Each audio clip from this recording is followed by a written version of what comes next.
Hello friends, welcome to Miracle Study. दोस्तों, पिछले video में हमने लाइट चैप्टर शुरू किया हुआ था, जिसमें कि हमने जाना था कि लाइट क्या होती है। इसके साथ ही हमने स्फेरिकल मिरर्स के बारे में बात की थी, जिसमें कि हमने कनकेव मिरर और कन्वेक्स मिरर को समझा था, और साथ ही साथ रिफ्लेक्शन को जाना था और लॉज ऑफ रिफ्लेक्शन को भी हमने पढ़ा था। इस वीडियो में हम स्फेरिकल मिरर्स से रिलेटेड कुछ इम्पॉर्टेंट टर्म्स की बात करेंगे, जिससे कि जो स्फेरिकल मिरर्स में इमेज फॉर्म होते हैं वहाँ पे इन सारे टर्म्स का यूज़ अगर हो तो आपको वहाँ पे दिक्कत ना हो। तो चलिए शुरू करते हैं। तो सबसे पहले हम जान लेते हैं कि जो स्फेरिकल मिरर्स हैं वो कितने तरह के होते हैं। तो जैसा कि पिछले वीडियो में हमने बात किया था कि स्फेरिकल मिरर्स दो तरह के होते हैं, एक कनकेव मिरर और एक कन्वेक्स मिरर, जिसमें कि जो रिफ्लेक्टिंग सरफेस होता है कनकेव मिरर का और कन्वेक्स मिरर का, उस पर डिपेंड करता है दोनों के डिफरेंस। यानी कि दोनों का शेप लगभग इस तरह से एक ही तरह से होता है, बस अंतर ये होता है कि उनका जो रिफ्लेक्टिंग सरफेस है और उनका जो पॉलिश्ड सरफेस है वो कौन सा है, उस पर डिपेंड करता है कि वो कनकेव है या कन्वेक्स है। एक ट्रिक के थ्रू हम इसको याद कर सकते हैं। जैसे कि कनकेव जो मिरर है उसमें वर्ड आ रहा है केव, और केव मतलब होता है गुफा। तो इस फिगर में हम देख सकते हैं कि ये जो मिरर है इसमें क्या बन रहा है, आपका केव टाइप कुछ बन रहा है, जिसमें कि हम कुछ रख सकते हैं। जैसे मान लेते हैं इसमें पानी भर के इस तरह से रख सकते हैं। तो जिसमें केव जो सरफेस होगा, मतलब कनकेव में जो केव सरफेस होगा वो रिफ्लेक्टिंग सरफेस होगा। तो केव सरफेस जिसमें रिफ्लेक्टिंग सरफेस होगा उसको हम कनकेव मिरर कहेंगे, और उसके अपोजिट में इसका पॉलिश्ड सरफेस होगा। और अगर कन्वेक्स की बात करें तो केव सरफेस उसका क्या होगा कि पॉलिश्ड सरफेस होगा, और उसके अपोजिट में जो उसका सरफेस होगा वो रिफ्लेक्टिंग सरफेस होगा। तो ये चीज़ें क्लियर हुई, जिससे कि हम यहाँ पे कनकेव और कन्वेक्स में डिफ्रेंशिएट कर पा रहे हैं। आगे चलते हैं और जानते हैं इनके टर्म्स के बारे में कि स्फेरिकल मिरर्स में कौन कौन से इंपॉर्टेंट टर्म्स यूज़ होते हैं। उससे पहले हम जान लेते हैं कि जो कनकेव और कन्वेक्स मिरर्स होते हैं उनको हम स्फेरिकल मिरर्स क्यों कहते हैं।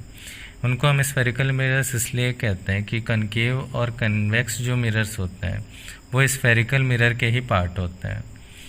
मतलब कि ये जो फिगर आप देख रहे हैं कनकेव और कन्वेक्स का, ये इस तरह से कुछ ये पूरा स्फेयर हुआ रहता है, और इसको काट के जो है कि कनकेव और कन्वेक्स सरफेस बनाया जाता है। तो जितने भी टर्म्स हैं ये पूरे सरफेस जितना भी आएंगे जो टर्म्स, पूरा स्फेरिकल मिरर्स से रिलेटेड ही रहेंगे। मतलब कि पूरे स्फेयर को हम कंसिडर करके वहाँ पे सारे टर्म्स को क्लियर करेंगे। तो चलिए शुरू करते हैं। सबसे पहला जो टर्म आता है वो हमारा पोल है। तो पोल क्या होता है हमारा, जैसे कि ये कनकेव मिरर है, ये किसी स्फेयर का पार्ट है। तो ये जो कनकेव सरफेस है हमारा, उसका जो सेंट्रल पार्ट होगा, सेंट्रल जो पॉइंट होगा, उसी को हम पोल कहते हैं, और इसे पी से रिप्रेजेंट करते हैं।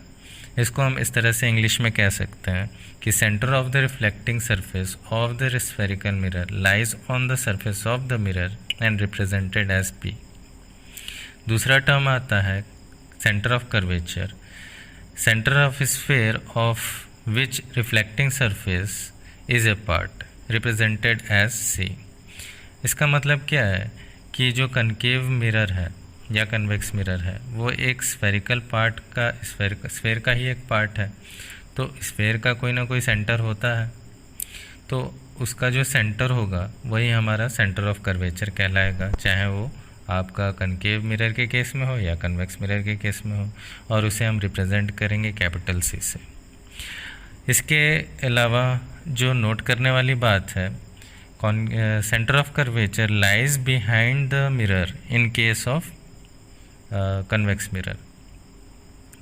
देखिए, जो सेंटर ऑफ कर्वेचर होता है वो हमेशा ये जो भी रिफ्लेक्टिंग सरफेस होता है कनकेव मिरर का, उसके सामने लाई करता है।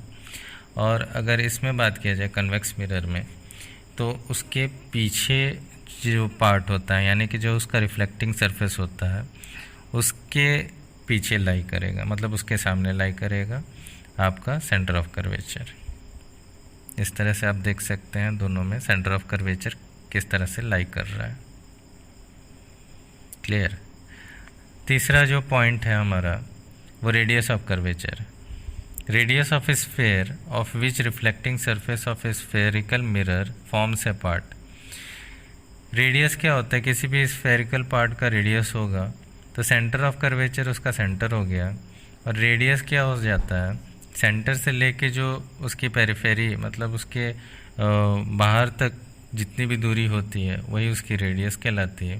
तो हम कह सकते हैं कि सेंटर ऑफ कर्वेचर से पोल के बीच की जो दूरी होगी वो रेडियस कहलाएगी या रेडियस ऑफ कर्वेचर कहलाएगी, और इसे हम कैपिटल आर से डिनोट करते हैं।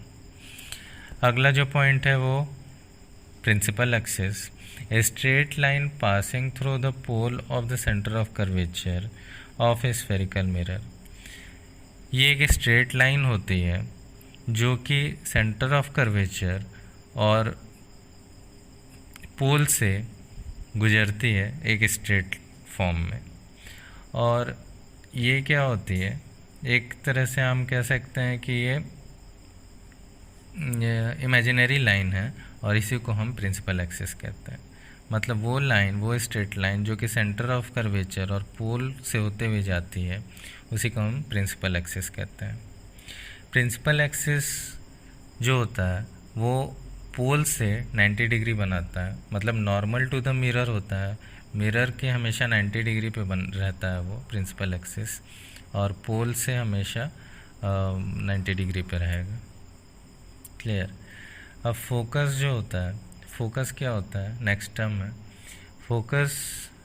जो भी जितनी भी पैरेलल रेज आती हैं हमारी, जो कि कनकेव सरफेस से टकरा कर फिर कन्वर्ज हो जाती हैं जहाँ पर मिलने का काम करती हैं, उसी को हम फोकस कहते हैं कनकेव मिरर के केस में।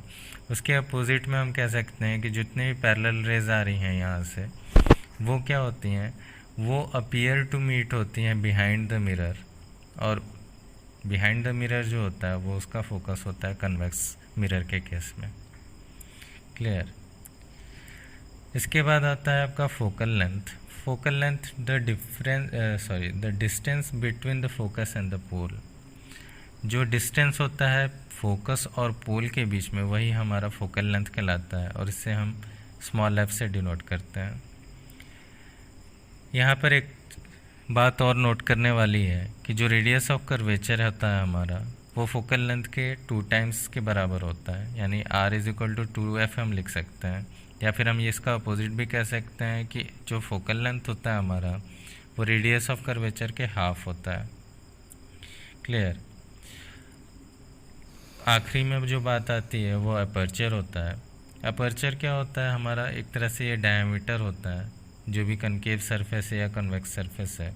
ये जो आपको दिख रहा है इसको हम जैसे मान लेते हैं कि mn से डिनोट करते हैं, तो ये mn जो होगा हमारा, यही हमारा कर्वेचर कहलाएगा। कर्वेचर कहने का मतलब है कि कितना वो कर्व है हमारा जो मिरर है, मतलब वो अगर ज़्यादा स्ट्रेट होगा तो उसका कर्वेचर ज़्यादा होगा, यानी कि उसका अपर्चर ज़्यादा होगा। अगर वो जितना ज़्यादा कर्व होगा तो कह सकते हैं कि उसका अपर्चर उतना ही कम है। क्लियर। तो यहाँ पे ये सारे जो टर्म्स हैं वो कंप्लीट होते हैं स्फेरिकल मिरर्स के केस में, और जितने भी हम आगे मिरर्स में स्टडी करेंगे वो उन्हीं मिरर की स्टडी करेंगे जिसमें कि जो अपर्चर होगा वो हमारा रेडियस ऑफ कर्वेचर से बहुत बहुत कम होगा। क्लियर। मतलब रेडियस ऑफ कर्वेचर से हमारा जो ये कर्व है हमारा कनकेव या कन्वेक्स मिरर का, वो क्या होना चाहिए, ज़्यादा होना चाहिए, जिससे कि जो इसका अपर्चर होगा वो कम हो जाएगा रेडियस ऑफ कर्वेचर से। तो इस वीडियो में बस इतना ही। अगर आपको वीडियोस अच्छी लग रही हैं तो लाइक करिएगा, सब्सक्राइब करिएगा और शेयर करिएगा। मिलते हैं नेक्स्ट वीडियो में। Thank you and have a nice day.